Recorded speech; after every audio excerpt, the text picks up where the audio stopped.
them say, nothing's ever promised tomorrow today. But we'll find Yo, what's good? And welcome back to another episode of Mally Bray TV. After you hit that little retarded boy with the fucked up walk. So, first off, let me just get this out the way. I don't condone violence.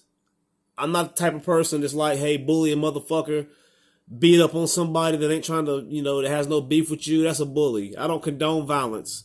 But I do believe there are some people out there that just don't get it until you go upside their fucking head. There's some people that don't understand, hey, bro, stop. Stop playing, man. Hey, chill with the playing, bro. There's some people that don't get that. You gotta immediately then go upside their shit first thing.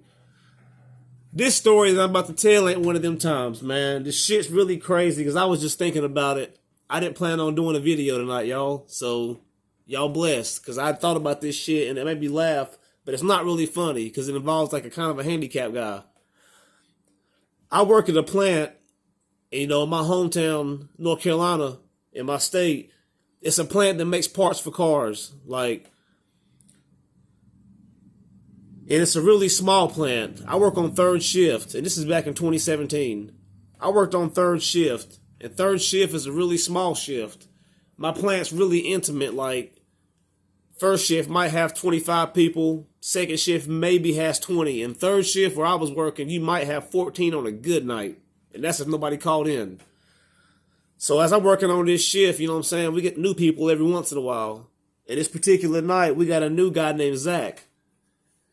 He didn't start through he didn't get hired straight on through the actual company where I worked. He got hired through a temp service. And all you guys don't know about a temp service, you pretty much get hired at a lower hourly wage to work at the same plant that I am. And after your 90 days, if you do right, your attendance is good, you do your job and you don't, do your shit right, they hire you. So they brought this guy named Zach, and he was around my age. You know what I'm saying? At the time, I think I was 28, 27. So he was my age, or a year or two older maybe. And I noticed when I first seen this cat, I wasn't trying to stare or bring any attention to his disabilities, but when I first seen him, you can't help but notice his hand. He had the chicken wing.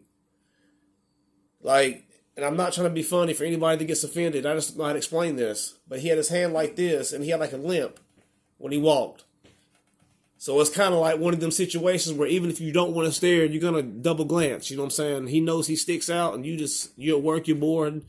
New guys come in, you're looking to see who it is. And that's what this happened to be. So me, the type of guy that I am, I don't want nobody coming to work feeling uncomfortable or not having friends or whatnot. So I kicked it with him a little bit. They ended up putting him on my line. So I had to work with him. And he literally could only use one hand. This other hand did not work. So I had to teach him how to do my job and be very patient with this guy. He's just a co-worker, so I had no intentions at all of planning on being friends with this guy. But it just happened. Eventually, he tells me his story about why he's handicapped. What had happened, he said he used to shoot up dope. For those that don't know, he used to get dope in a needle and shoot it in his vein to get high. And I guess one time he didn't do it right and shot an air bubble or something, which ended up giving him a brain aneurysm, which means he had a weak spot in the blood vessel in his brain and it popped. Some people die from this shit. It just happened to give him a massive stroke at 19 years old. So from that day forward, just from getting high, the rest of his life, he went from being a normal human being, just like me and you, both arms, both legs, everything else, to literally having 50% use of his body. He had the chicken wing that was fucked up, and he couldn't really walk. You know what I'm saying? All this stuff came out over the course of a couple months. He didn't just come spill the beans about why he's fucked up in the first week or two. So I ended up being cool with the guy, other than the fact he was a super, super racist.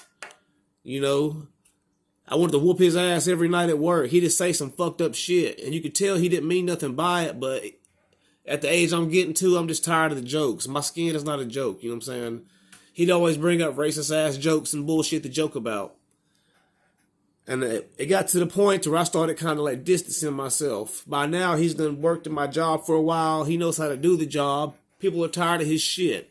And I kind of, at one point, was hoping damn, I'm tired of this motherfucker, man. You need to get your ass beat one good time or you'll shut your ass up. because he had a smart-ass mouth. After a while, I got tired of it. You know, I didn't care about him being disabled no more. I wouldn't touch him. But in my head, I'm thinking somebody's to touch you up one good time, because you could tell he knew that he was disabled, so he would just say shit, like racial shit, and just say stuff he knew he couldn't get, that you wouldn't whoop his ass for because he was fucked up. That the average Joe would say this shit, it'd be a whole different scenario. So one day later, we got some more new guys come in. And these guys look normal, but come to find out, one of these motherfuckers has an ankle bracelet on.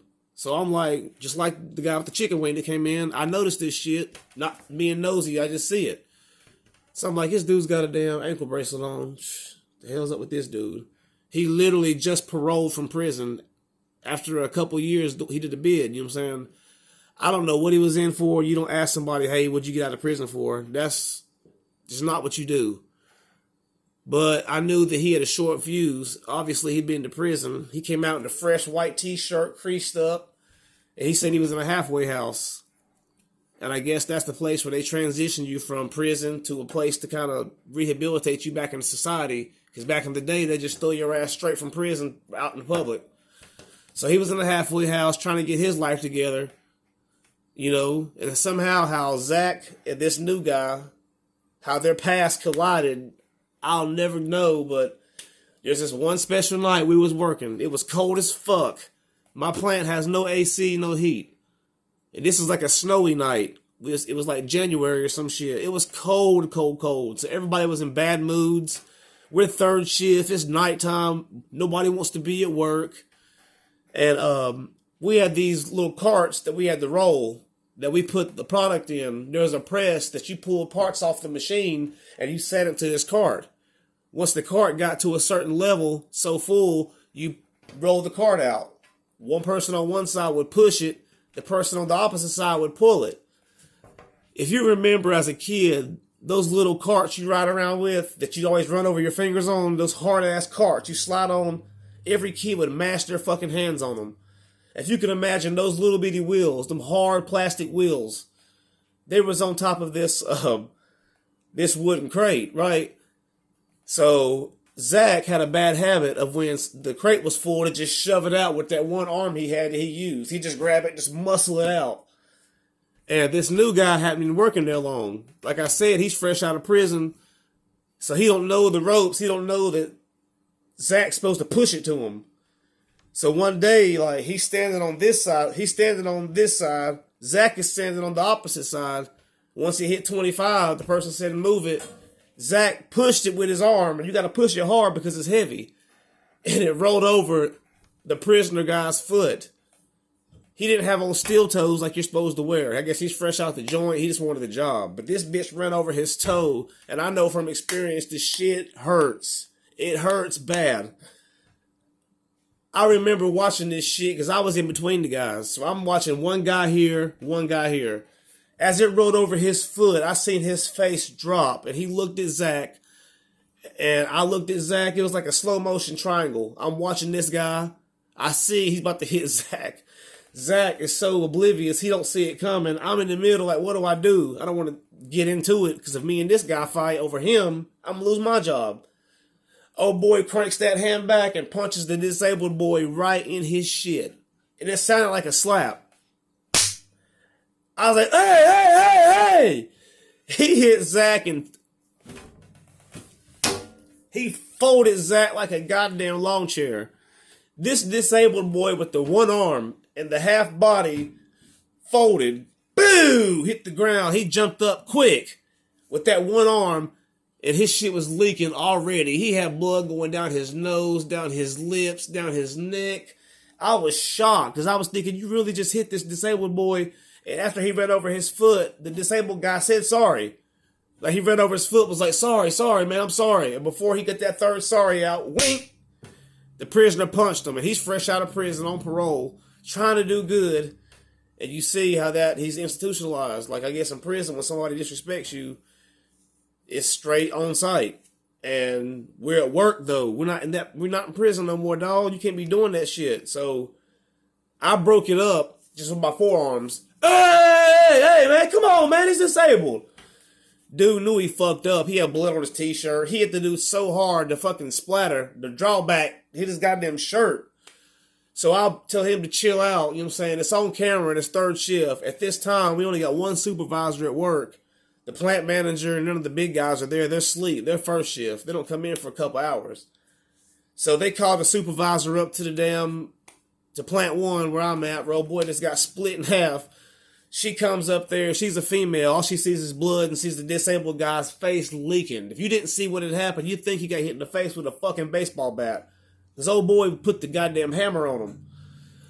I'm just sitting here out of breath like, what just fucking happened? Like, keeping this guy away. And this guy had the nerve. After he split Zach's shit, he was like, hey, man, you think I'm in trouble? I'm like, yes, bro.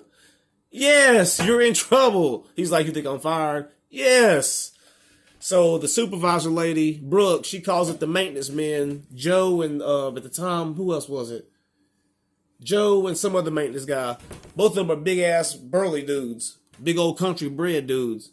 They walk up there and they make this guy leave. And on top of that, they call the police. So on top of them trying to make him leave, the police pull up. And the plant manager pulls up. All of this shit transpired because old boy couldn't take his toe getting ran over. Fresh out of prison. On site. So yeah, man. That was one hell of a night at work. I watched the ex-convict lay the fuck out a handicapped kid that literally only had one arm. Couldn't even fight back. Couldn't even defend himself by the time he got laid out. I watched a coward make a move on a kid. It was pretty fucked up. Just looking back at it, it's kind of crazy, and I feel wrong kind of because that kid, he had a smart-ass mouth, and I remember saying he needed to get his ass busted, but when it finally happened, I felt bad because it wasn't supposed to happen like that. Not from that guy. That shit was crazy. But yeah, man, that was a quick story for you guys. That was some crazy shit that happened at work. That's a little gem. I'm laying at home. Y'all lucky y'all got that one, really. But you guys have a hell of a night. I'm about to lay it down and get ready for work tomorrow. For all you guys that are just now tuning in with your boy, please subscribe to Mally Bray TV. I keep it coming on a consistent basis. Salute. And I heard him say, nothing's ever promised tomorrow today, but we'll find a way.